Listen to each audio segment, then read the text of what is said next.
27 ফেব্ৰুৱাৰী আজি হৈছে বন্ধু চিৰঞ্জিতৰ জন্মদিন। জন্মদিনত আকৌ কেক নহলে আধৰুৱা যেন লাগে। সেই কাৰণে AIDC থকা এই কেক পইণ্ট নামৰ দোকানখন লৈ গলো। দোকানখনত গৈ ৰৈ পেলাই চাইছো ইমানবোৰ কেক কোনটো লাগিছে। এই চাওকচোন ভেনিলা চকলেটি বহু ফ্লেভাৰ থকা কেক আছে আৰু মই এটোকে চুজ কৰিলো আৰু লিখিবলৈ দিলো চিৰঞ্জিত বুলি। কিছু সময় দোকানখনতে ৰৈ ৰুমলৈ আহিলো। হেপী বাৰ্থডে মোৰ নহয় বন্ধু চিৰঞ্জিতৰ। ৰুমতে সৰুকে এটা কেক আনিছো আৰু ভাবিলো ৰুমতে কাটো, তাকো মাতিলো ৰুমলৈকে বুলি। এয়া চিৰঞ্জিত, সেইপিনে আমাৰ কল্পনা, এইপিনে আমাৰ সপোন আৰু আনফালে আছে আমাৰ বাবু। ৰুমতে কেকটো ৰেডি কৰিছো আৰু এতিয়া কাটিব লাগে, বেছি কথা নহয়, বলক।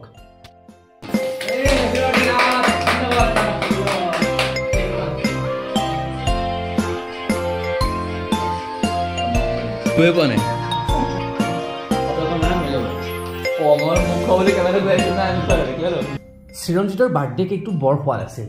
গোটেইকেইটাই মিলি কেকটো শেষ কৰাৰ পিছত এয়া আমি জুতি লৈছোঁ চাহ আৰু গৰম লাড়ু খোৱাৰ পিছত বন্ধু চিৰঞ্জিতৰ বাৰ্থডে বোলে এয়া কেক খাইছোঁ। কেকটো বৰ ধুনীয়া। পাবনা বাবু কেনে হৈছে? নাইচ। সপোন ডাঙৰকৈ লৈছে। আমি অকণে খাইছোঁ।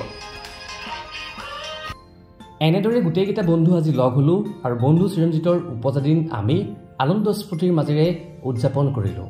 ভিডিঅ'টো এইবাবেই সাঁচি ৰাখিছোঁ কাৰণ স্মৃতি জীৱনৰ কোনোবা এটা খিনিত সকলো হেৰাই গ'লেও থাকি যাব এই মধুৰ স্মৃতিবোৰ। ধন্যবাদ।